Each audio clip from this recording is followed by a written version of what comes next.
Richard Norton Smith, the Contenders, 14 weeks, September, October, November, a little bit of December. What was your idea? First and foremost, it was the stories, the personal stories within the historical context of these 14 individuals, each of whom had a unique experience, made a unique contribution to the story of the country. But above all else, it was a chance to make, or in some cases remake, the acquaintance with people who unjustly, by and large, had been forgotten. So when you look back at the 14-week series, what's your broad thought about what you saw?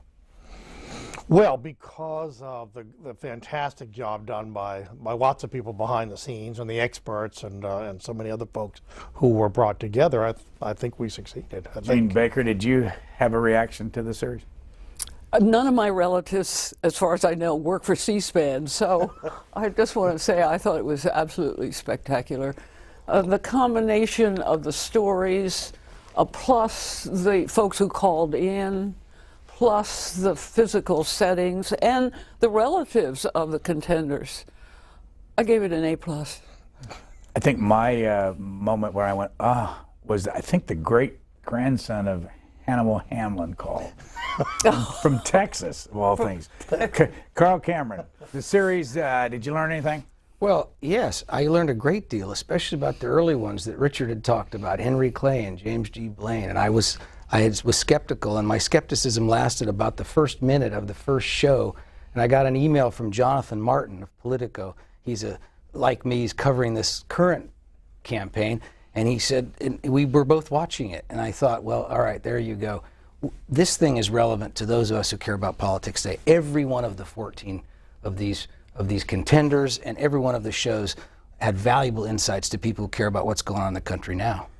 And the calls, it's true, Gene is absolutely right. The calls were an enormous contributing factor to the success. And it was the X factor. We didn't know, and I don't know why, we should have. We didn't know going into this that as we got further along in the schedule, these people would begin to be real. I mean, people who defined themselves as young people cheering for Wendell Willkie, or going madly for Adway. I mean, it was just extraordinary to hear that idealism sort of conveyed across the years, along with the intense emotion. It made me wonder if, will 50 years from now, people make the same calls to C-SPAN about the current contenders? For our audience, if this is the first time you've heard any discussion like this, we started this 15 weeks ago with a discussion among these three historians here about the 14 people that we were featuring who lost in a campaign over the last couple hundred years. We're going to spend the next, by now it's probably 85 minutes, looking at some of the video and going back and getting their reaction to what they hear in these clips. So first up here, there were a number of folks that appeared in the series who are relatives of the candidates. Let's watch and we'll get our group's reaction. This is the neighborhood where Al Smith grew up. He was born down on South Street, down by the Fulton Fish Market in the South Street Seaport. He raised his children here. He went to school in the same parish here, right around the block, to St. James, till 8th grade, till his father died, and he had to go off to work and support his mother and his sister. He was a large man, and he was, some called him a big bear of a man. Actually, his brother was a heavyweight Greco-Roman wrestler in the Olympics. But as far as him, he always was tasseled. He would put on a suit, it would immediately become rumpled. He could never keep his hair straight. It was always, his wife would have to tell him when to get a haircut. So he wasn't so worried about those outward appearances. What he was worried about was the idea. Were you part of commercial ads, or were you out on the campaign trail with your family posing for pictures? No, no, and no. Do you have memories of the campaign in 1948? Not really, no. No. What about, but were you here on election night? Yes. What's your memory of that? Watching returns, being sent to bed. and then the next morning, I forget, it was relatively early in the morning. I do remember Dad coming into the bedroom where John and I were in his bathrobe and said, well, we're lost. For him, democracy was not a device, not a system for acquiring power. It was a system for informing the people so that they could make a sound judgment. He said, trust the people with the truth, all the truth. What wins is more important than who wins. My father, to me, in my heart, he was not a racist. He was a politician. And that does not make it right, what he did. Carl Cannon, what do you see? What I see is this wonderful continuity between these contenders and their families. These people are still around who remember these campaigns. But I was thinking of the show, you know, the first one was Henry Clay. Well, Henry Clay, I learned, heard Patrick Henry speak in Virginia as a young man and consciously emulated his speaking style. Well, Abraham Lincoln gave the eulogy at Clay's funeral. Lincoln formed the Republican Party. Charles Evan Hughes, this obscure giant who Richard made us learn about, saved the Republican Party really in 1916 by getting it back together. And John Roberts, the current Chief Justice, is seen in this series extolling Charles Evans Hughes. So it's the continuity that I get from that is so enriching. Richard Norton Smith, I have to say, as an interviewer, watching the Thomas Dewey interview was, he's not an interviewer's dream. And when he was saying no, no, no, and yes, we never get that in interviews with politicians. What was your reaction? You were sitting in the room with him. Yeah. Well, he was direct. He was factual. I think in some ways maybe he was channeling his dad. But you know the interesting thing about that, because I had a lot of people ask me about it, the larger question that he and his brother, who was a couple years younger than he, seemed to be so detached from these events that had engulfed their lives. I mean, the fact that everyone thought they were going to live in the White House. I mean, it didn't seem to have really intruded upon their dinner conversation. And the only response I have is I recently finished a big oral history project on Gerald and Betty Ford, and I talked with the Ford children. And the remarkable thing is, in the summer of 1974, they may have been the only family in America that didn't have the dinner table conversation about what would happen if Richard. They never discussed the possibility that He'd be president. that they might, that their lives might be upended. And so, in some way, I think, strange as it may seem to people who are not involved in politics, there is a family dynamic where I think the parents consciously decide to shield their children from all of this. Dean Baker, Adlai Stevenson III, you wrote a book on the Stevensons. Did you rely at all on any of the family? Oh, indeed. The sister, Adlai's sister, Buffy, I used to go and actually spend hours in her house, and she was a beloved sister. This in Bloomington, Illinois. Yeah, not Adlai moved to Libertyville. But I was struck with Adlai III's comments about his father, whom he adored, and he displayed to me that Stevensonian self-deprecatory sense when he told a little anecdote of giving his credit card, and the clerk looked at the credit card and saw Adlai Ewing Stevenson. So Stevenson's very hopeful and says, does that resonate with you? Do you remember? And she said, no, it's a cool name. Only a Stevenson, I think, after all of their contributions to American political history, could have said that. By the way, we're not taking these in any particular order, but here is a couple of callers, or here are a couple of callers from the Stevenson show. Adlai Stevenson's 1952 election was my first presidential In other words, when I was eligible to vote. So I went door to door and did whatever I could. I was crushed that he didn't win.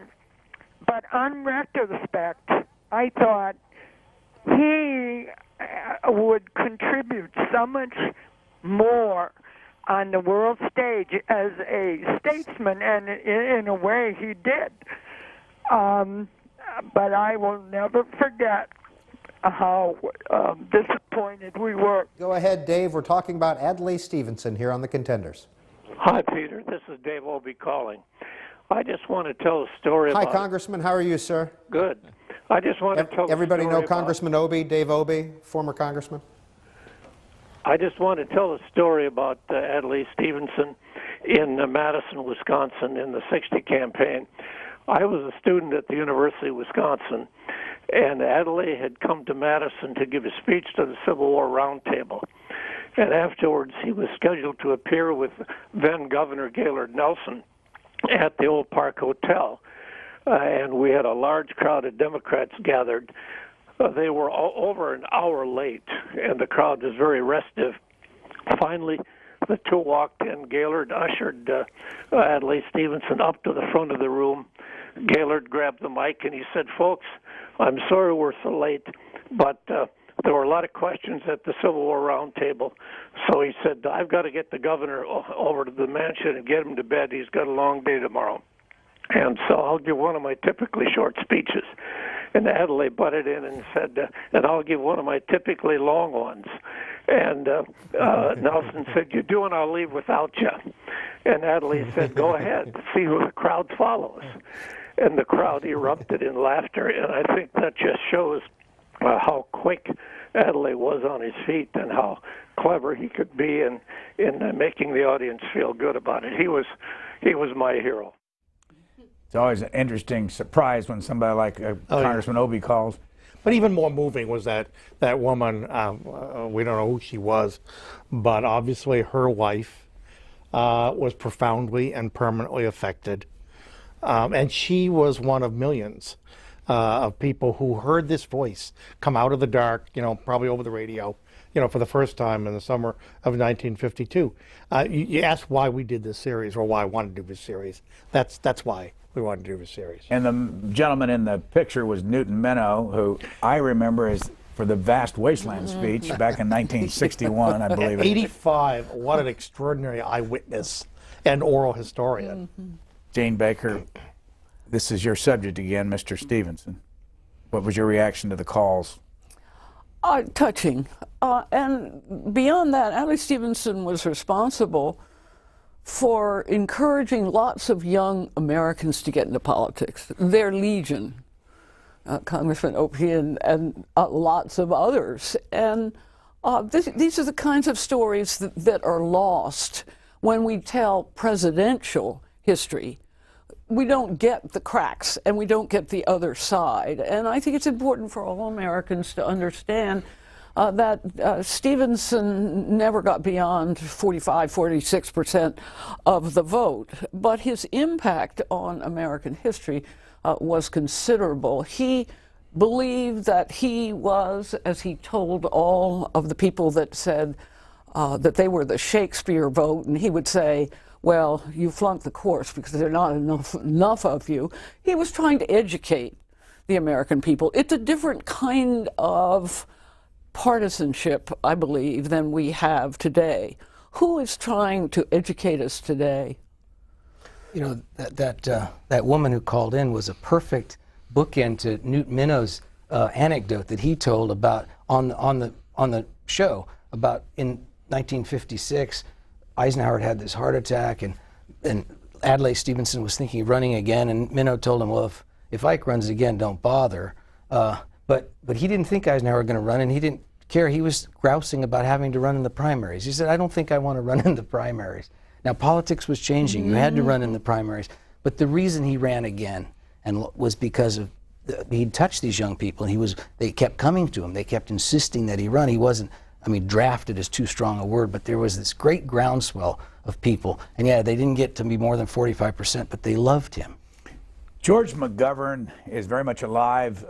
He's close to 90 years old, and unfortunately, during the run-up to the program, he fell. Those of you who saw it may have you've seen some of the press since then. He's out of the hospital, although he spent about 5 days in there, out in Sioux Falls, Iowa, South Dakota. But he fell right before he came into where the studio was set up there in Mitchell, South Dakota. And unfortunately, we never got him on the show. But here is a clip that actually wasn't on the program that I think you might find interesting, that an interview that George McGovern gave us before that night. You know, even little Eleanor, my dear wife, she'd tell audiences with that fist up there, this is the most corrupt administration in American history. She said that on Meet the Press. She was right, but nobody believed that. They figured this is just politics, and, you know, Nixon's a good man. He's opened the door to China, which was good. I give him credit for it. You know, I went to Richard Nixon's funeral. I figured he's president of the United States.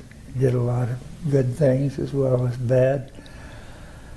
And I was listening to all the eulogies, including one by my friend Bob Dole, and he is my friend, always has been.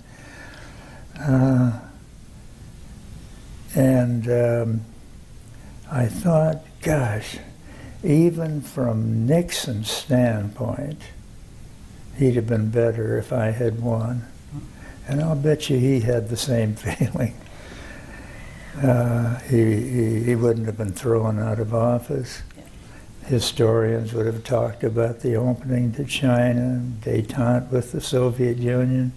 He signed the Environmental Protection Action. He was pretty good on civil rights. His only problem was that he was crooked. That's a big problem. George McGovern got 37.5% of the vote in 1972. And what's your take on it? Well, I'd tell you a quick McGovern story, because it's the perfect, the senator gave you the perfect opening.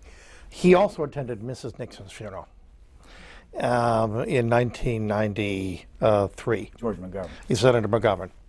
And afterwards, there were reporters who asked him why. And his initial response was the sort of thing you'd expect, and, you know, kind of wrote praise for Mrs. Nixon and so on and so on. And they wanted to press, why would you in effect honor a man sharing his grief who destroyed your career, threatened the Republic, et cetera, et cetera, et cetera. And McGovern had the single classiest reply I've ever heard. He said, you can't keep campaigning forever. Carl Cannon, why did Richard Nixon win so big? Well, the country was doing well economically. We didn't know about Watergate. We knew about it. Well, not in time, not really. I mean, it had happened. We didn't know he had done it. But you know, and George McGovern said on his first day in office he'd bring all the troops home from Indochina. People weren't ready for that just yet. He gave the speech, as we said on the McGovern program, you know, to a small audience, because it was in the wee hours of the morning instead of the 75 million. 2:30 a.m., I believe. Instead of the 275 million he would have had, it was a campaign beset by every problem you could have in a campaign, and he wasn't going to win anyway. Including the Eagleton. Yes, and the vice presidential fiasco. But when I think of McGovern, and maybe it's a function of, you know, my career, but I don't think of 72, I think of 84, because he ran, remember, in that campaign.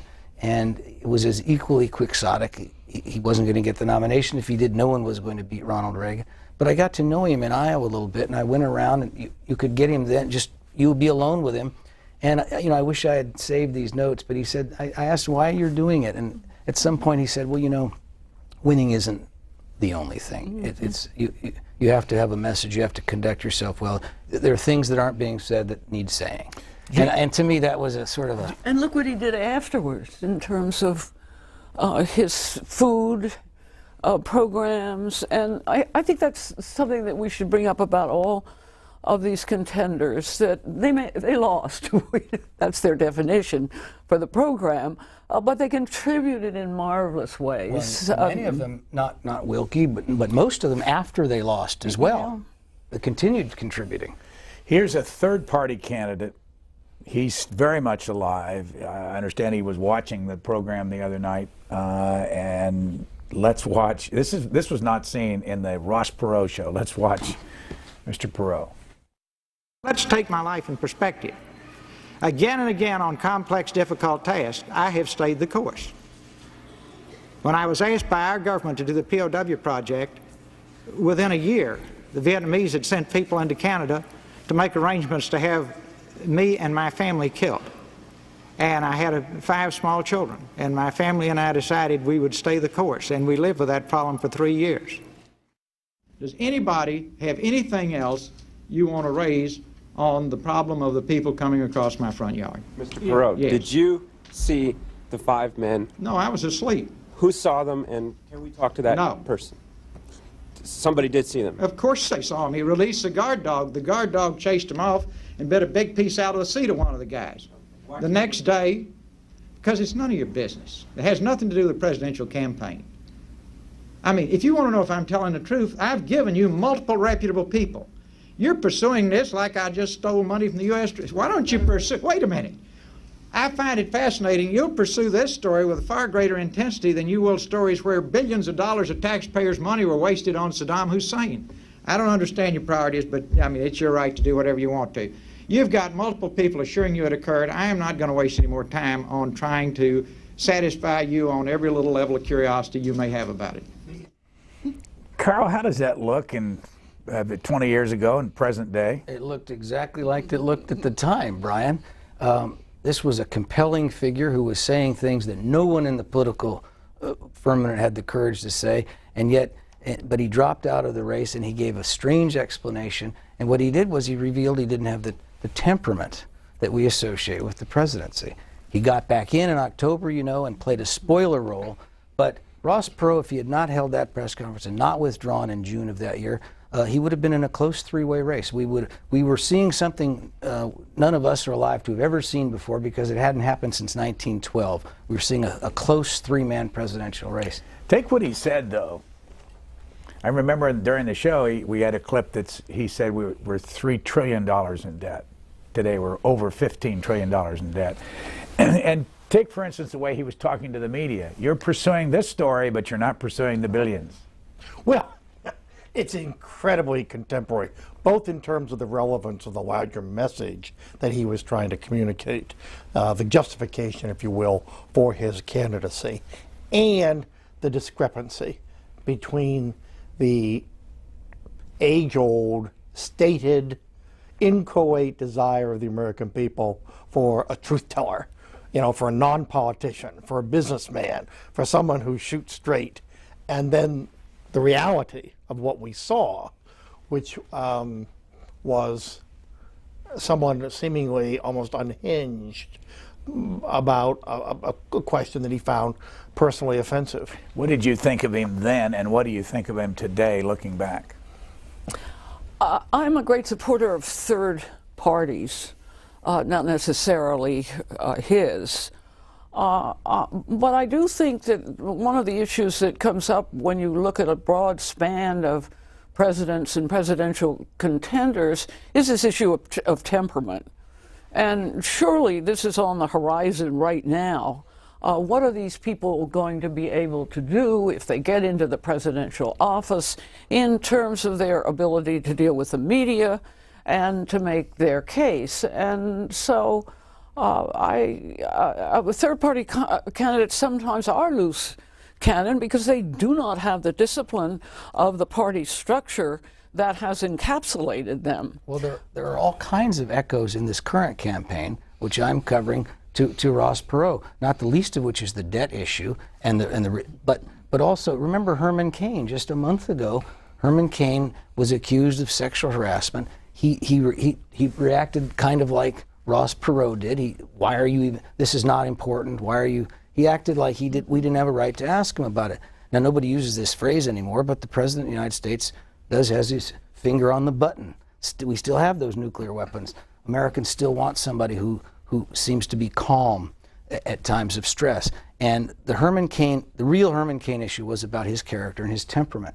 And we still do need to know about that. And we still do want to know about it. Who was he? I mean, we get into this a little bit. We talk about Wendell Willkie. But the vetting process, I mean, everything else is sped up. But someone who comes out of nowhere, who suddenly bursts upon the scene. For most Americans, Ross Perot was an unknown commodity, a very appealing commodity, as reflected in those initial polls. The other thing I thought watching that is, is this, for example, is this a preview of Michael Bloomberg?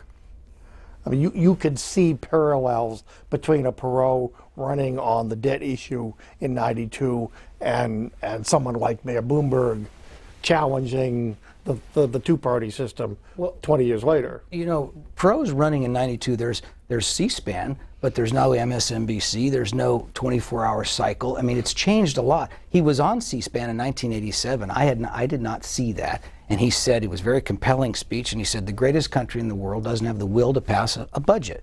And he was a compelling figure. I didn't see that. And I remember in '92, I began hearing about this Ross Perot guy, just whispers. Do you remember the movie they made, Brian, On Wings of Eagles or something like that? Well, and Ross, it was a made-for-television movie. Richard Crenna was Ross Perot. Well, I had in my mind Ross Perot was Richard Crenna. In fact, in the show we did on Perot, there was a picture of the two of them together. There they are now. It's on the screen. Yeah, and so I thought that was Ross Perot, and I was literally walking by a television in that campaign, and there's Larry King on, and there's this guy, and there's the ears and the twang and the unfashionable then short haircut. And I thought, who is this? And so that's Ross Perot. And I thought, well, that can't be Ross Perot. But it was that Ross other guy. Perot. Well, I have to tell you a quick story about C-SPAN is that when he went on Larry King and everybody got all excited, we looked at each other and said, that's not a surprise, because we had him on from the National Press Club. Right. And we had, and this was how you measured things in those days, we sold more tapes of Ross Perot's speech to the National Press Club than anybody who'd ever appeared on the network. It was a couple thousand, which was a big deal then. Today, that with the tweeting and all that stuff, it wouldn't be that impressive. But one other at least footnote to this, and that is, it's in the nature of businessmen, especially billionaires, hugely successful, self-made men who have overcome odds and sort of set their own rules. They don't cotton to having the lowly reporters tell them what in fact is important to cover. It's not tape, it's actually in a server. But anyway, the world is changing. It's William Jennings Bryan, and before we go to that, what role, Gene Baker, does speech making itself play in politics?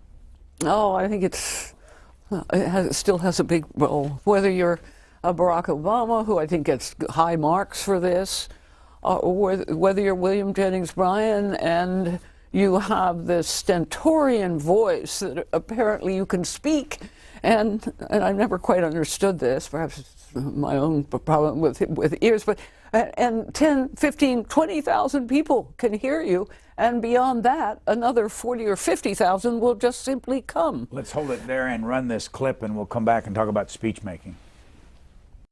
If they say bimetallism is good, but that we cannot have it until other nations help us, we reply that instead of having a gold standard, because England has, we will restore bimetallism, and then let England have bimetallism because the United States has.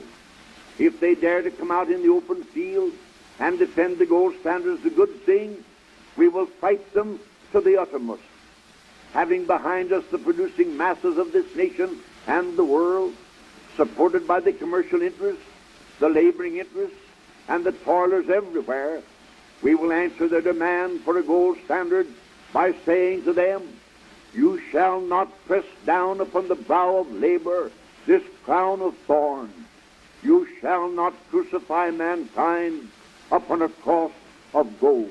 He gives this speech which people go wild when they hear it, partly because he had a wonderful voice. The tape that you played was actually recorded in 1923, not in 1896. The technology didn't exist yet to record a speech live in 1896. So he doesn't sound like a 36-year-old man in that. And at 36, he was robust, he was vigorous, he had an amazing voice that could be heard without amplification by 10,000 people at a time.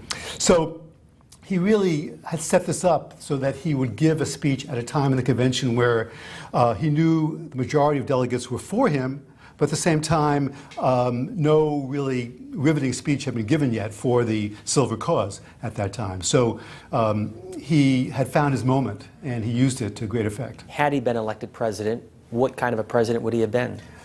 I don't think a very good one, actually. I think his skill was as an orator, his skill was as an agitator, his skill was as someone who could put forth ideas, rally people to support those ideas, but he probably would not have been a very good administrator. He wasn't a very good administrator as Secretary of State, and as president, he would have been a very divisive figure, and it would have been very difficult for him to, I think, work directly with the opposition party in Congress. Mr. Smith, I want to ask you, I'm going to put you all on the spot on this one. Who is the greatest speaker, political speaker, that you've ever seen in your life or ever heard about? Seen? Well, you know, seen them on television, or you could have been in the audience, but who would you label as the best? Or can you? Churchill. Churchill. Why? Combination of innate eloquence, passion, and the context. When you think of World War II, and you think of the Battle of Britain, and you think of the survival of Britain at the moment of its greatest danger, and all that that meant for the survival of Western civilization, you think of Winston Churchill's speeches. Gene Baker. Franklin Roosevelt. Why? The times needed someone who could make speeches that, in a sense, reassured the American people. And Franklin Roosevelt used the medium of the fireside chat to great advantage. And in the clips that you see of Roosevelt speaking, there is a certain emotional intensity, and from the audience's point of view, you can't help but know that this is a person who has done that Sophoclean thing of connecting to the audience and responding to them. We have nothing to fear but fear itself, in that I suppose it is an upper-class elite accent, but frankly, everybody in these clips sounds the same to me, as if they all came out of the same speaking Not my school. guy. Not your guy. Not my guy. No. Hubert Humphrey. Now, I'll take your question the first way you asked it, that I heard myself. And I'll tell you why. When I was covering the White House for the Baltimore Sun, for covering Bill Clinton, people said how eloquent Bill Clinton was, but I would get back to my office and I didn't have very good quotes. He was articulate. He connected with an audience. So I called William Lee Miller, who you know, Richard, at the University of Virginia, and I said, "Is Bill Clinton eloquent?" And he said, presidential eloquence, that's a high bar," he says. "It was put there by Lincoln," which is itself a eloquent statement, but Bill is like that. But we're talking about the contenders, and Hubert never made it to the White House, but William Lee Miller said that the way you measure eloquence of that kind is a person said something that's never been said before, or he says something about a subject that's been talked about a lot, but in such a compelling way, people do things. And when Hubert Humphrey went to the 1948 convention and he told the Democratic Party and the Dixiecrats, those who said that we've waited too long for civil rights, or we need to wait longer, what's the rush? He says, we've waited too long. And he said it is time to march forthrightly out of the shadow of states' rights and into the sunshine of human rights. And to me, that is one of the most eloquent things any contender or any other American has ever said. If you just joined us and wonder what this is all about, we're talking about a series of programs that we did at C-SPAN called the Contenders. The idea came from Richard Norton Smith and Mark Farkas, our producer, and it went on for 14 weeks, September, October, November, and a little bit of December. This group sitting here all participated in an initial 90-minute discussion we had about what the series was going to be. Now we're looking back. But before we go any farther, give us the 10-second biography. You currently have a book out on Margaret Sanger, but you're at Goucher. You're still teaching? Yes, working on my syllabus, getting ready for the students to come in January. What are you going to teach in January? I'm going to teach a seminar in American and European history, and also I'd like to combine teaching seniors and teaching freshmen. I'm teaching an introductory class in American history from the founding through to, let's hope we get to Appomattox. Mr. Smith, bring us up to date. Well, I'm getting ready to teach a graduate course this spring at George Mason University on the American presidency. Still working on the Nelson Rockefeller biography, and in between oral history projects. Mr. Cannon. I'm Washington editor of Real Clear Politics, and I'm writing a book now. The way you write a campaign book now is you write it as you go. We have an e-book that's out. It's called Campaign 2012, The Battle Begins. We set the stage for this campaign that we're going to do 2 more e-books. And then how many words is the first one? The publisher wanted 20,000, but you know me, Brian, it came in about 40,000 or more. So, but it's only $2.99, so you on Amazon you'll get your money's worth. So if somebody wants it, how do they find it? You know, go to Amazon, Google my name or Tom Bevan, my co-author, Bevan, and it'll pop up, and you get it on a Kindle or an iPad or even at your computer. It's easy to negotiate. And Gene Becker, you said that Margaret Sanger's in the second printing. Can people get it also as an e-book? Yes, and they can also get it in the traditional form. The subtitle is Margaret Sanger, A Life of Passion, and that's what you want to find out about. What all that passion, what about? Yeah. Before we go to the next clip, Richard Norton Smith, the reverse of who's the best. Who is the worst speaker that you can think of who succeeded anyway in being president? Gosh. Succeeded as president, or no, who managed to get elected? And still got elected. No, got elected. And okay. Warren Harding. Classically, H.L. Mencken invented a phrase, Gamalielese, ripping off Harding's biblical middle name. And you should go online. H.L. Mencken and Warren Harding, it's too good to mangle. It's a lot better than anything Harding ever said. Of course, Harding gave us the word bloviating. He popularized normalcy. And yeah, I mean, he Richard, you're impeaching your own witness. No, Harding, but you know what? Harding gave one great speech as president. He went to Birmingham, Alabama, and he gave a speech which was the most forthright in terms of race relations of any president since Lincoln, and going into the Deep South and basically telling people the time had come to outgrow segregation. And it was a very courageous act on his part. I don't remember the exact quote, but he also gave a speech in which he said, "Don't ask what your country can do for you, but ask what you can do." There's a clear kind of an embryonic form of what JFK went. All right, here's another clip. This is the Al Smith clip, and the reason why that has some relation to this campaign going on right now, because it was the Catholic issue, and now it's somewhat the Mormon issue with Mitt Romney. Let's watch. Hello, my name is Cassie Jane Working, and I'm a junior American Studies major at Siena College in Lauderdale, New York. I'm excited to be here. And my question is, how has President Obama reflected Al Smith's legacies in his presidencies thus far? Who wants to start? Well, I'll start. I went to Siena, so very good. There you go. I think one of the things that there's a great parallel between the two is the working with a legislature that is seen as hostile, is seen as the the two-party, the partisanship.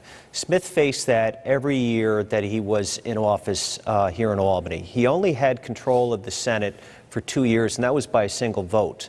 The other 8 years, it was 8 years of Republican dominance here in this chamber, and in the other house, he only had, as I said, the one term. So I would think that the problem of dealing with the other party is something that Smith had to battle with and undertake. That's something that the current president has a problem with as well. The other thing that he has is it's remarkable, the sense of humor. Now, President Obama has a very good sense of humor, and he handles press conferences very well. Al Smith was the same way.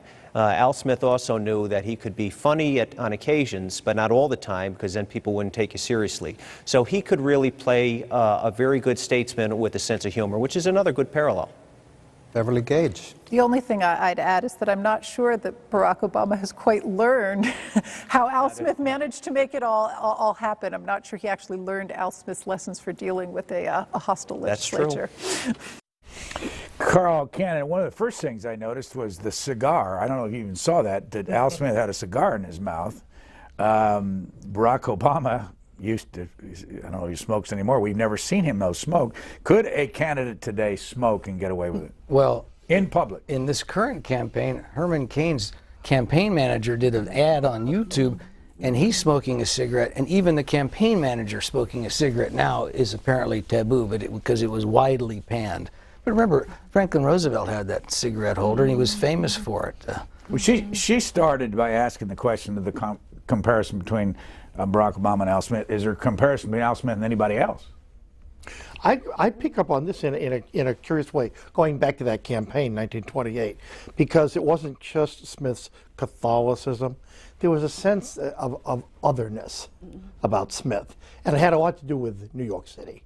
He was the urban candidate, you know, the immigrant experience. What we celebrate in Smith today struck many Americans as somehow vaguely alien and difficult for them to embrace. It's one reason why, for example, Smith did as badly as he did in the South. It was not just his Catholicism, but it was this larger sense. And clearly there's been an attempt by some to, I think, repeat history in suggesting that there's that quality applies to President Obama. Al Smith sticks out in my mind for what he did after his defeat, when he turned against Roosevelt. Most of the characters, most of the contenders have been really loyal supporters of the party and whoever it is who got the nomination after their defeat. Some of them, of course, unsuccessfully tried again and again, as William Jennings Bryan. But Smith had some sort of feeling vitriol and therefore did not play the game. And the game is that if you lose and you're a good Democrat, and surely Al Smith with his Tammany background was that, you support your successor and his programs. I'm reminded of Wendell Willkie, who, it is wartime, but he goes overseas as a Republican to help Roosevelt in the war effort, and Al Smith you see, that was seen by Republicans as much of a betrayal as Democrats looked upon Al Smith. But now we might look back on it, Richard, I think a little bit differently, and perhaps think that that was a good thing to do. When I think of Al Smith's relevance to us today, though, I think of the Catholic issue, because he loses in 1928. Richard's right. He doesn't lose because of that. He loses for a lot of reasons. We think the economy is going great, or at least we think it is. He's a city guy. There's a clip on the show that C-SPAN ran, the Contenders. He sees a horse and he says, "Oh, we're coming back into civilization." Well, no, they're out in the country. And they love that. You know, it was an agrarian society. He was the big city guy.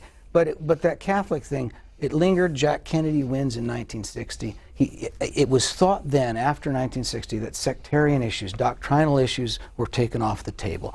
And yet now, this year, because we have two candidates from the Church of Jesus Christ of Latter-day Saints, and one of them, Mitt Romney, keeps getting attacked for his Mormonism. It's a cult, say these whisperers. Well, that's something that goes back to the to the Blaine campaign. It goes back to the Smith campaign.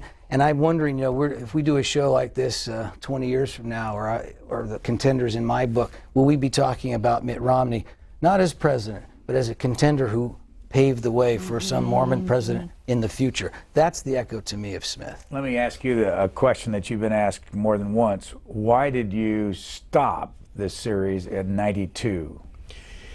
Well, there are a number of reasons. First of all, we had X amount of time. I mean, originally I think we were looking at 12, and we managed to extend that to 14. But it was really tough to do even more than that. But in a larger sense, at least from the historical standpoint, you need time to form perspective.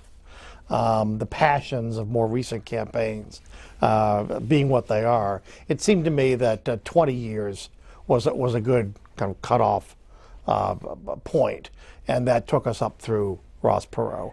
Who were the contenders that didn't get on the show? Well, I mean, you could certainly make a case for both Bob Dole and Al Gore. But I mean, before I got an email from a gentleman who felt very strongly, very nice message, very civil, but he said he felt very passionately about our oversight in leaving out Samuel J. Tilden. And there's probably a finite constituency out there, but you know what? It's great to know they exist. Our viewers ought to know that you can go to our website, c-span.org, and you can find the Contenders. You can watch every one of the 14 shows, high definition, right there on the old computer. If you missed them before, and would highly recommend it to those of you who are interested in this kind of thing. We're going next to Barry Goldwater. Let's run the clip. He talks so fast, and I said, Hubert, sitting there trying to listen to you reminds me of trying to read Playboy magazine with my wife turning the pages. Well, I happen to think I'm in a pretty tough race, and I'm spending the money that I legally can. That's the answer. In fact, it's a stupid question, if you don't mind my saying so. Couldn't even fly. Oh, now you come to the floor and you say, I'll read the record. I never said that airplane wouldn't fly. You said you wouldn't fly it yourself. I flew it. You said you wouldn't, though, before you did. I flew it.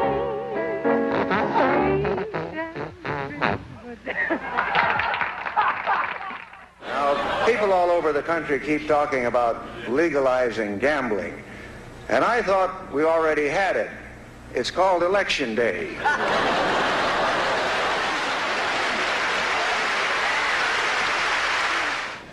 I now realize what it takes to become the president. Apparently it helps to have a brother who sits at a gas station drinking beer all day.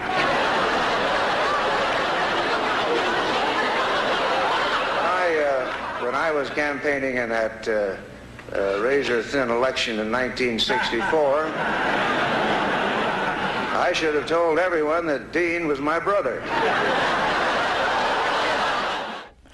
Gene Baker was, I don't want to ask you whether he's funny, because we were sitting here laughing at him, but I guess more the humor thing.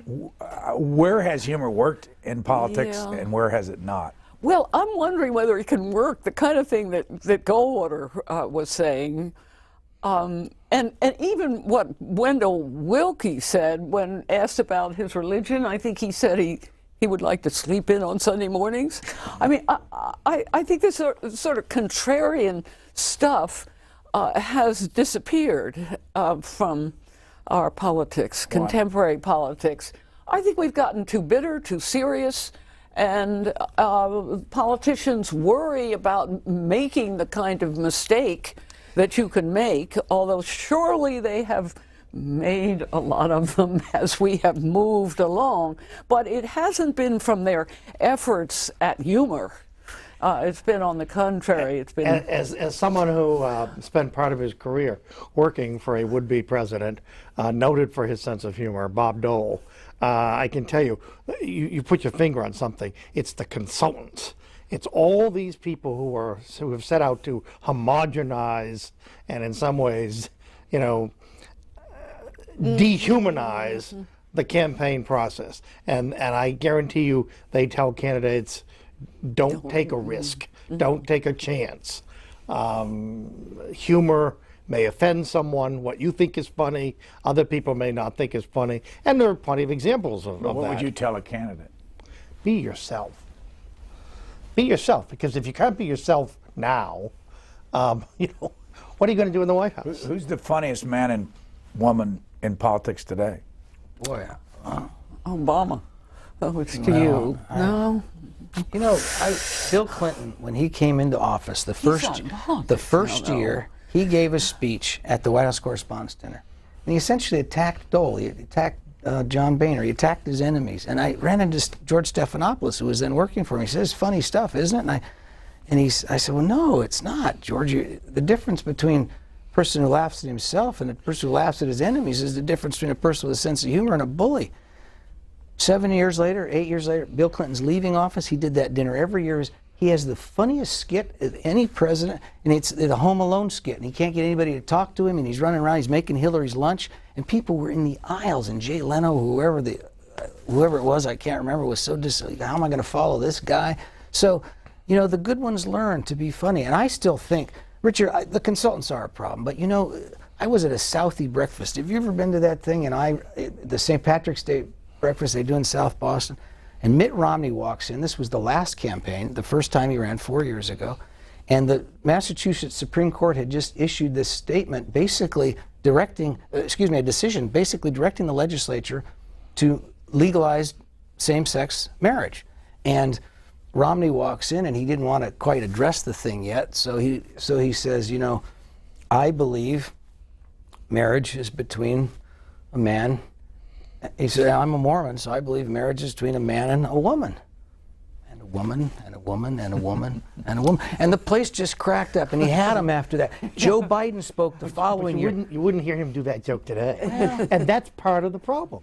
Joe Biden still speaks that way. He's become vice president of the United States. I'm going to be devil's advocate on that. I think these guys are still funny, but we use it against them when they. Sure.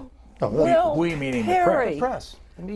Perry has been funny about his mistakes, and he has, to me, shown some humor about one, two, what's the third one, and an ability to laugh at himself. I don't see it so much in the others. And as to the Republican front runner right now, I don't think he has a shred. Well, it didn't. Well, maybe not. Humor or humorous. They surprise us sometimes. Well, we'll Look, see. This self-deprecating, it didn't start with Barry Goldwater. Isn't it Abraham Lincoln who said, when he was accused of being two-faced, who said, Madam, if you think I had another face, do you think I would wear this one? Yeah. But he had to get over it. Lincoln was born with an innate gift for sarcasm. And if you look at the young Lincoln, during his single term in Congress, his failed term in Congress, it was Lincoln the slashing partisan.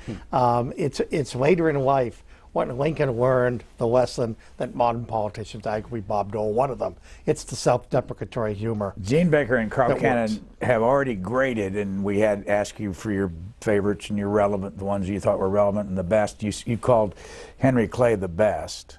We'll find out. One of the best, yeah. One of the May best. I speak to that? No, I got to. Let's show a clip, and then we'll let you. Here's one of the best candidates or programs or what? Programs, okay. Here's a bit from Henry Clay. If Henry Clay were, through time travel, standing here today, what would we see? What did he look like? What did he sound like? Oh, Clay would have, I don't think anybody would sit down with Henry Clay and not leave without liking Henry Clay. He was a man, not a handsome man. Everybody says he was ugly. In fact, they always comment about his large mouth. They said his mouth was so large that he couldn't even spit properly. And he was a man who liked the ladies, as they said. And somebody at the time said he could kiss them out of one side of his mouth while he was resting the other side of his mouth. So that was a kind of, but as soon as he opened that mouth, a great oratory came out. And he could charm you. He had that charisma that if there was a person of the opposite party that one time came to Henry Clay's home and to a party that Clay was doing, and there was a room filled with people, a room bigger than this, and the man said to this man from the other party, he said, "Wouldn't you like to meet the famous Mr. Clay?"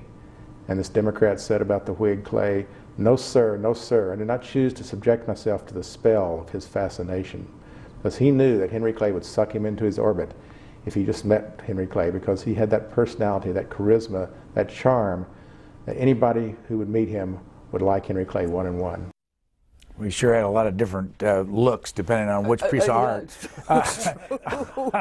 Why did you think this was one of the best shows? Well, Richard and I were talking before we began, and there was something about the period before you have clips and radio. And it may be what Marshall McLuhan said about hot and cold mediums. And this is a very cold medium because you just have these still pictures, and you have a wonderful Jim Clotter with a good Kentucky accent and lots of stories and anecdotes and lots of pictures of Henry Clay's home, Ashland. And so you're able, with your historical imagination, to put in more than you can if there are clips and speeches and radio programs and movies and et cetera of these people. And so I found myself using what I thought was my historical imagination about these elections in 24, what is it, in 36 and 1844, and trying to, within the range of history, fill out in some of the blanks, and that's why I liked it. Do you really think he's that ugly? You know, I don't think so, but I mean, we've had pictures on the screen. no, he looked all right, but the thing about him, it must have been that voice, Brian. You know, in that show they said he gave a speech in Dayton, Ohio that attracted 100,000 people. And you realize, what in the 1820s and 1830s, who are these guys? They're politicians. We have politicians today, but there's no television, so there's no TV stars. Athletics wasn't like it was today. I mean, he's Newt Gingrich and Kim Kardashian and Michael Jordan rolled into one person. And people don't want to meet him for fear that they'll fall under his spell. Politics is theater. And another analogy, he would be Sarah Bernhardt and Laurence Olivier and Orson Welles. Well, you took the highbrow, Richard. You said, Richard Norton-Smith, that James G. Blaine was one of the best. Let's watch some from that program. Well, I think he was considered a very handsome man, very well dressed, extremely well spoken. Beginning in the late 1850s, of course, he had started out his career here in Augusta as a newspaper editor, but got bit by the political bug, and by the late 1850s was very much immersed in the emerging Republican Party. Had lots of experience in the late 1850s and the 1860s in stump speaking here in Maine, and that really gave him a lot of practice toward being able to articulate his ideas as he emerged as a national figure. Charismatic, magnetism was another word attached to him in that period. And I know that my understanding is that he had a terrific memory for people's names, so that he was the kind of politician who could really make you feel that he knew who you were, what your particular concerns were, and so on, and that made him a very powerful figure. Mr. Smith, I know you're partial to beards. So why is he any more handsome than Henry Clay? I don't think it's a question of handsome or ugly. Gene's point is well taken. It's the difference between radio and television. You know, people listening to radio in the 30s were called upon to invest. You were using a different set of imaginative muscles, and likewise, without clips, without Blaine in action, as it were, you're called upon in a way that you're not when it's put in front of you. The other thing is, I think Blaine, I would argue, of all the contenders, is probably the most obscure to modern day Americans. And therefore, getting a vivid word picture of who he was and why he mattered is disproportionately an accomplishment. There's that great desert from Lincoln until McKinley. Yeah. And when you ask people who are the presidents, it's hard to bring up some names. Here's Eugene V. Debs, 5-time candidate for president. A lot of the ideas that he advocated, you know, talked about when people get old, there should be a social insurance for them. There should be retirement benefits for them. Well, that's what we call Social Security today. And amazingly enough, in the year 2011, there are those same people who hated Debs when he was alive who now want to destroy Social Security. And he believed that health care was a right of all people. That battle continues today.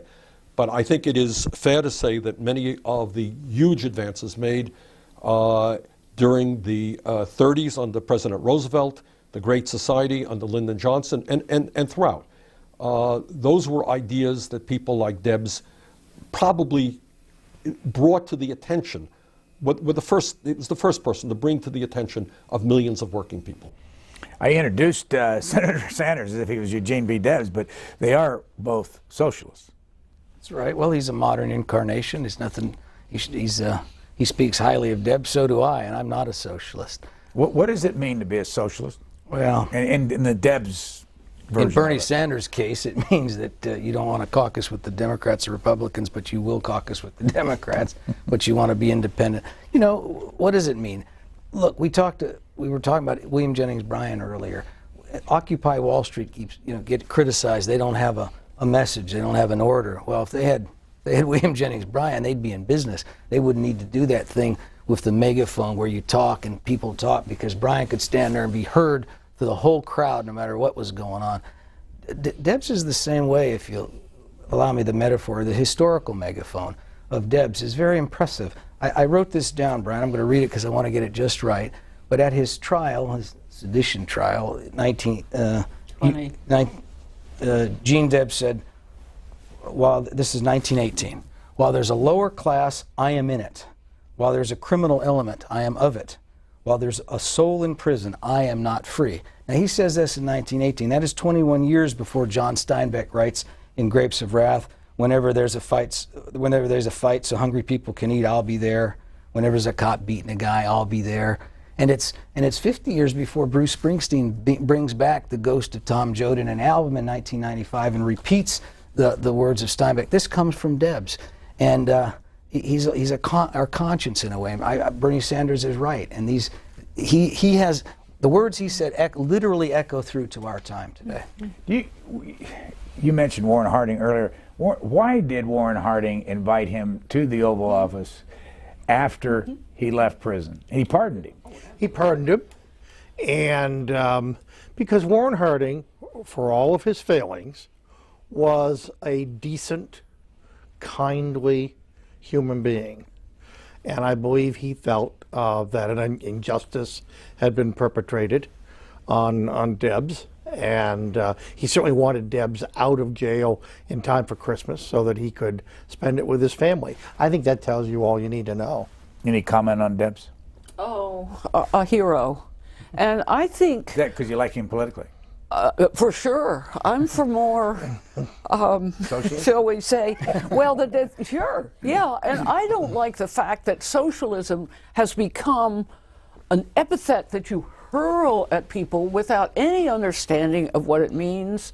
And in basic terms, it's simply the nationalization of the means of production and distribution. It's a question of how far we're going to go. Debs is, to some extent, written out of the history books. And this is a man who stood by his ideals, knew he was going to be arrested when he gave that famous speech in Ohio, and was willing to go to jail for his beliefs. That's something that is worth remembering in American politics. And got some of his highest votes. I think he got close to 1 million votes when he was in jail. Yes, 19. Well, yeah, I think the highest vote, the percentage-wise, was 6% in 1912. Yeah, the percentage vote, but percentage. He kept getting more. Brian, and you asked about his socialism. What he really was a labor leader, and a radical labor leader. And we would say today he was sticking up for the working man. You could argue that there are plenty of liberal Democrats today who didn't view economics much differently than Debs. Let's go to Charles Evans Hughes. And I think, Mr. Smith, you call it one of the best, if not the best show? One of the best? Well, because it's certainly one of the best contenders. You just like the beard. Let's go to Charles Evans Hughes. Hello, and thank you for a wonderful program. I would like to know the opinion from your panelists as to what you believe Charles Evans Hughes might make both politically and judicially of what's going on in Wall Street right now. Well, can you project?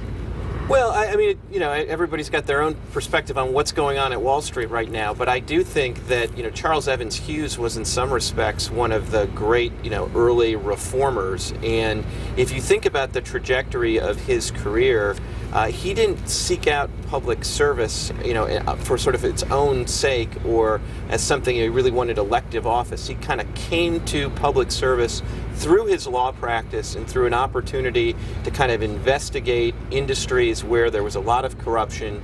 And I think this is something that was a hallmark of his career. I think even in his presidential run, it's probably consistent with the idea that he wasn't necessarily the world's best backslapper or knew how to build alliances with people, because I think he was very focused on getting rid of corruption and not caring if that meant that a few sacred cows got slaughtered in the process.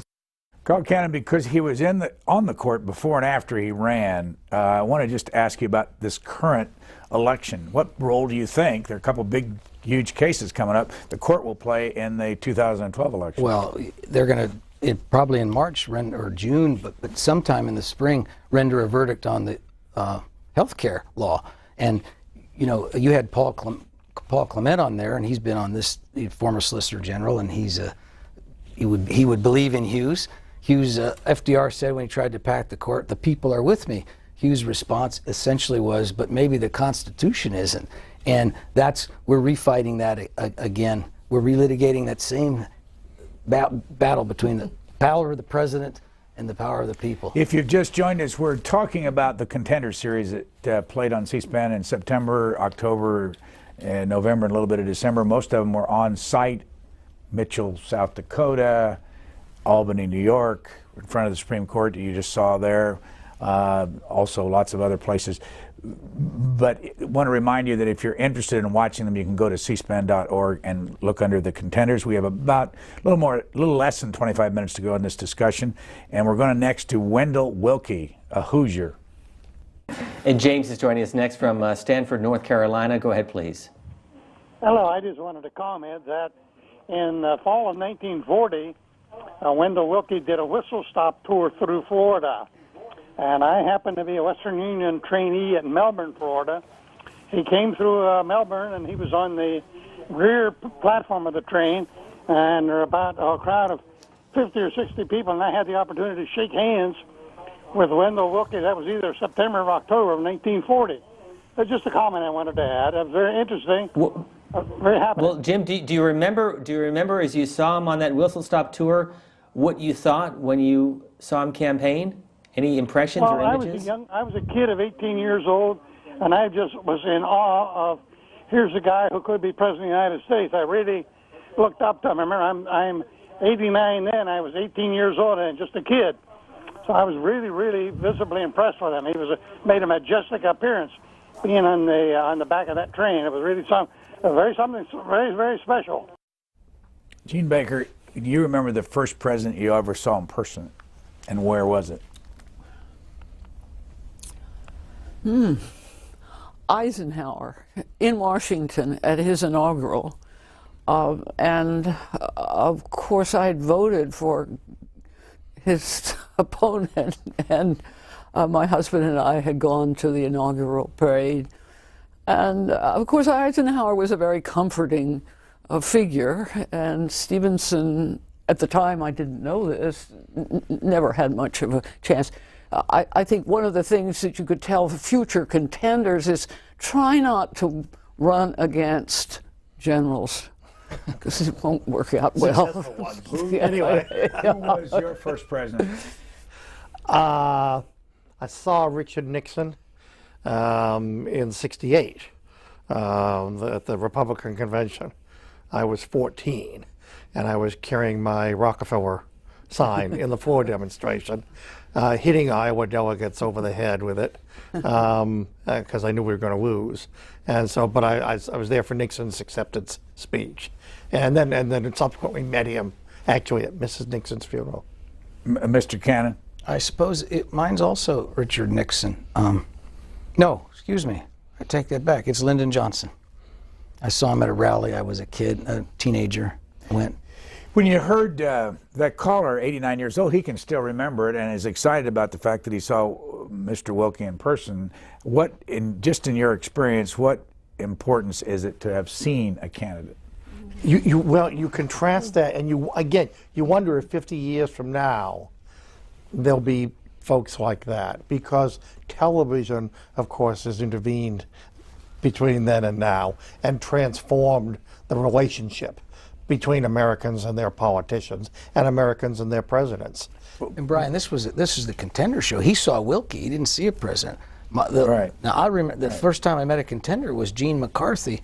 We had a sign, me and my friend from playing high school, for sophomore football at McClatchy High School, and we showed up with a sign that said, "All the way with LBJ." And these college kids were shaking their fist at us, but McCarthy called us over there, and he said, why are you for the president? We didn't know, We said, well, we think that we have the war going on and you need to support the commander-in-chief. And he says, boys, that's a good reason. I'll tell Lyndon you said that. And I was hooked. Here's a clip from the Thomas E. Dewey program. Most difficult task, but an opportunity to be of great help to the people of this city. What can we do for you? I need a small squad of detectives who will go to work on this job as they never have before, who will know that the mayor and the commissioner are behind them personally all the time. Is everything set? We've got a full list. Every gangster in the mob is being watched this minute. Any signs of leaks? They don't suspect a thing. Then it's 10 tonight. Pick up the 15 ringleaders first. Here are the sealed orders for the men. With crack New York detectives, Dewey's roundups was skillfully directed. Mob after mob was taken by surprise. Simultaneously, all over the city, the underworld was rounded up. We have made a real start on cleaning the gangsters out of New York.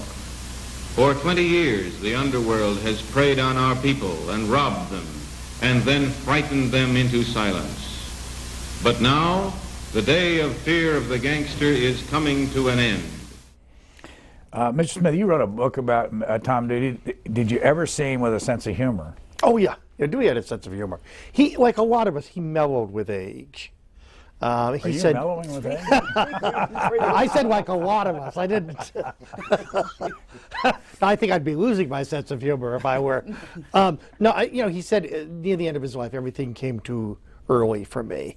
He had, achieved a kind of perspective. One thing about Dewey, though, that makes him very contemporary, people forget he was a celebrity before he was a politician. He was the guy he was the gangbuster. That rather clumsily reenacted scene that you saw anticipated a whole host of movies that you can see on late night TV to this day with the likes of George Raft and Betty Davis. Hollywood is cranking out film after film. Dewey, long before anyone thought of him as a president, was the gangbuster, the prosecutor, the guy who got the bad guys. And that's what's so cruel in some ways. I think we forget that these are human beings sometimes, and we just think of them as sort of figures that run for office and they don't have feelings and passions and whatever.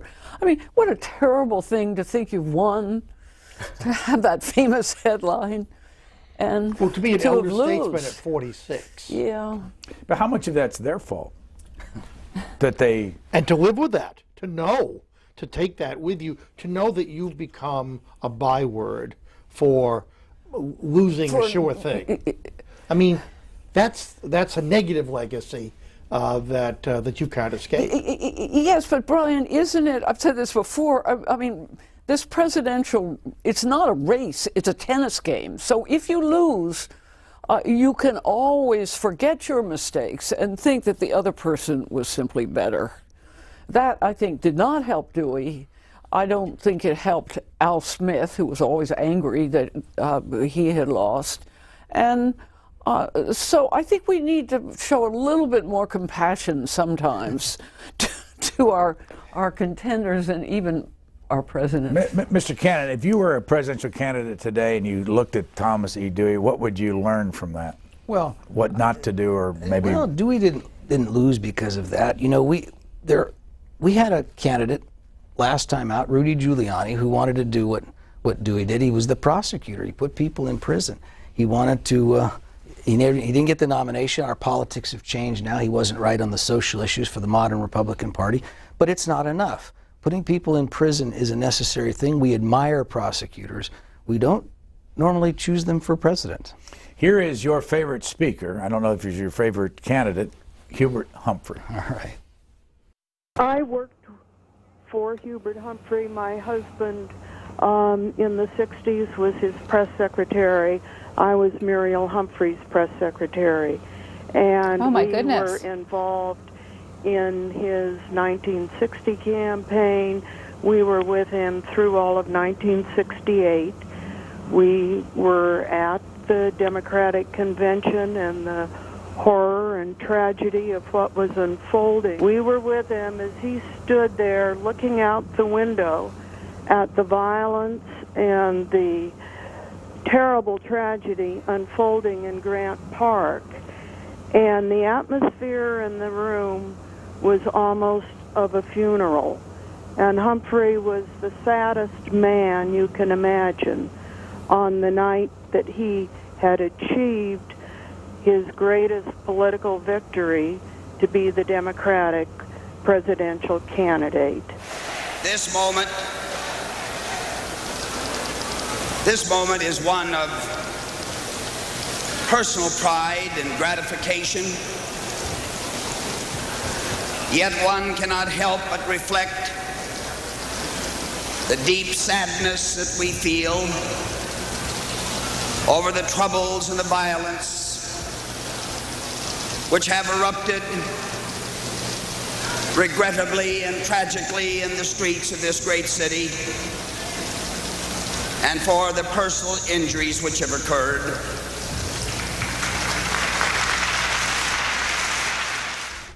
You know, as I look at Hubert Humphrey, it comes to mind this current campaign. Newt Gingrich has had a lot written about how much people that knew him and worked with him don't like him. And I wondered, looking at Hubert Humphrey, do you remember, was he liked by people? He was beloved. And by Republicans, too. He was close to Barry Goldwater. He had a lot of friends on the other side.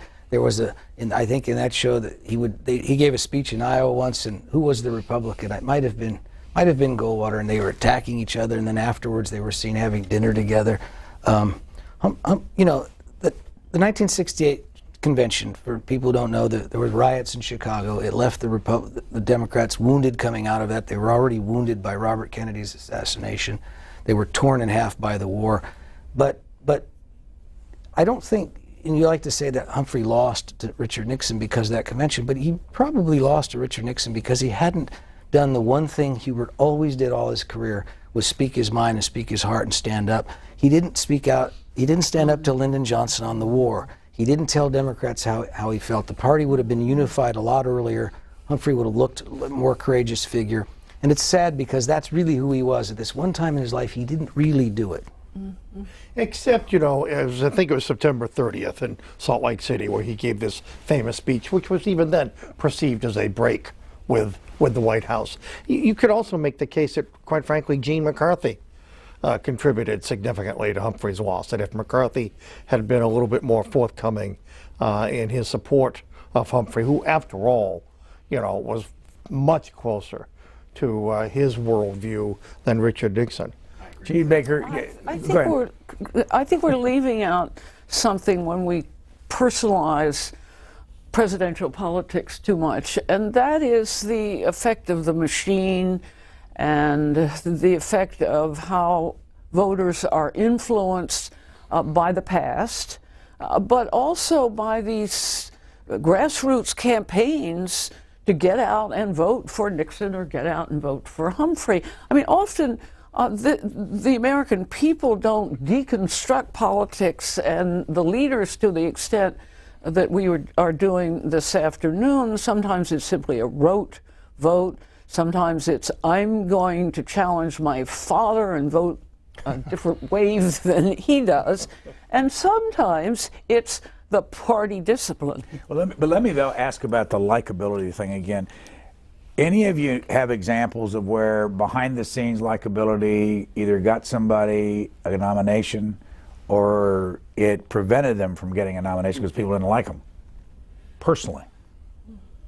I would argue on the contrary. I mean, I give you two quick examples. Tom Dewey was not a beloved figure, even among his supporters. We're hearing some of that today, parallels being drawn with Mitt Romney, for example.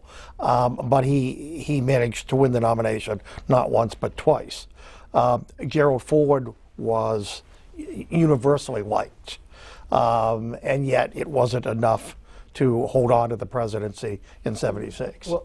But Brian, I've got one that speaks directly to your point. It's from our book, so I don't, here you get this free. You don't have to pay $2.99. In Mitt Romney, last time out, 4 years ago, was not well liked, was disliked by the other candidates. He was considered aloof. He'd attacked them in ads for positions they suspected he held, and they kind of didn't like him, the other candidates. And when Mitt Romney lost in Iowa to Mike Huckabee, he didn't call Huckabee. This stuck in Huckabee's craw. He put it in his book a year later. But John McCain did call him and to congratulate him. And they both knew that the campaign was then going from Iowa to New Hampshire, where McCain was going to be stronger. And Mike Huckabee says to John McCain, "Now it's your turn to beat the son of a bitch." He was talking about Romney. Well, that didn't help Romney. The likability didn't help Romney because Huckabee stayed in that thing long after he could have been nominated, in part to spite Mitt Romney. 4 years later, Romney has learned his lesson, and Tim Pawlenty got out after he flubbed a question. He refused in a debate to attack Romney, and one reason he didn't is that Romney came in and greeted him like a friend and put his arm around him, asked about his family. In other words, he was a decent guy. So I think there is a very human element to this among the contenders themselves, and especially in a primary process. Can I speak to Estes Kefauver, who should really... What if I said no? I would do it probably anyway, but thanks. May I speak? Not can I? Estes Kefauver arguably should have been the Democratic candidate when Stevenson was. And Kefauver had also, like Tom Dewey, he had been this big crime buster in Chicago. And everybody thought that not everybody, but those folks in the Democratic Party who had power thought that he was a phony. And there's something about the political presence in which I think the American people understand who's authentic and who is not. Adlai Stevenson, who defeated Kefauver in the convention, was not a let's go in the back room and smoke some cigars kind of guy. He really was let's go have a glass of the best brandy from France. But nonetheless, he could convey this niceness that Estes Kefauver could not. And so I think in that convention, one sees the importance of being somewhat accessible and personable. Very quickly, I would say we saw the charming side of Barry Goldwater. And I would say, for all their other differences, Goldwater and Humphrey are two illustrations of candidates who were more likable than the men who defeated them. All right, we have only 7-8 minutes left. Here is George Wallace. I feel that I must say that I've climbed my last political mountain, but there's still some personal hills I must climb. But for now, I must pass the rope and the pick to another climber and say, climb on to high heights, climb on till you reach the very peak. Then look back and wave at me. I too will still be climbing. My fellow Alabamians, I bid you a fond and affectionate farewell.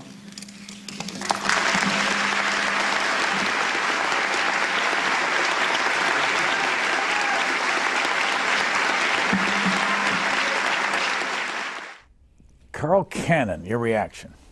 George Wallace burst onto the scene of America by standing defiantly, not sitting in a wheelchair, standing, and he was a robust-looking guy. He looked like a middleweight fighter, saying segregation now, segregation tomorrow, segregation forever. He runs as a candidate. He runs as a racist candidate, really. He spoke in code, but there were no mistaking it. And then late in life, after he's wounded by an assassin's bullet, he recants on race, and he goes, and he's a sympathetic figure at the end of his life, and he is the last candidate. It's the last time, it's a signpost in America, it's the last time you can really run a racist campaign and get any traction at all, and people aren't even tempted to do it after that. You know, I read somewhere that Bremer, who tried to kill him, is a janitor today and is out of prison. Do you know anything? I don't know that.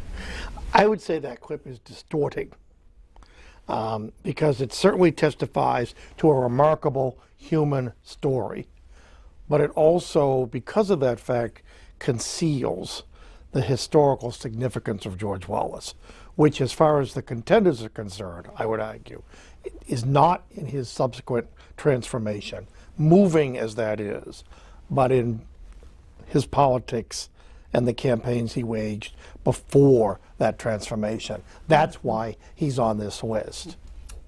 I think some of these contenders, most of them probably, the majority, are harbingers of the future in that they knock on the doorway with programs, public service commissions, et cetera, but others are statements of a real turning point in American life, and surely George Wallace is that. I'm wondering whether he's using that quotation from Martin Luther King on purpose. There was something about climbing up. Is he doing that on purpose or not? It's really a quotation from King's famous speech, isn't it? I tell you what, Gene Baker, I think you're going to get the last word, and we'll leave it as a question, and we'll thank you for doing this with us. Teaches history at Goucher College. Richard Norton Smith is a longtime author of the Rockefeller book, which is out Work now. in progress. Work in progress, going to be out when? 2013. And Carl Cannon, you're writing, and people can get, I mean, you're writing obviously, but you're writing a book, e-book. Campaign 2012, the election, the battle begins. I can't wait. Thank you all for spending all this time with us, both before and after the series, and Richard, for your idea in the first place, and to Mark Farkas, our executive producer of this show. We're going to end it, this 90 minutes here, with a bunch of clips on the lighter and funnier moments of the series. Thanks for watching. In one side note, he did not drink, but he did enjoy eating. Oh, yeah. Sometimes when he was on the campaign trail, giving all these speeches a day, sometimes he ate as many as 6 meals a day. And he was known he could devour 3 chickens at one sitting. The mansion, of course, had 5 children, its own zoo, and this is true. He had a zoo. A zoo. This is Was kind it of there something. when Al Smith got there? No, he brought them all with him. It was a lot of things were given to him. He had a bear, he had deer, he had elk. At one point, somebody gave him an alligator. Why? He had all this stuff. Smith always loved animals. When he was a kid, he used to collect dogs. And down in the South Street and on the seaport and everything, people would come in, sailors would come in, and they'd have these exotic animals. And they'd give him monkeys and goats, and he'd take them home and put them in his attic. And then he'd have them in his backyard. Your brother is now a Republican, correct? Yes, he is. But I still love him very much. As Edley Stevenson III, if you have to go to a store or show your name somewhere, do people react? Well, the old folks, some of the old folks, I was in a store the other day, and I saw this young woman at the counter looking at my credit card, and she was looking at my name. I said, "Is that name familiar to you?" And she said, "No, but it's cool."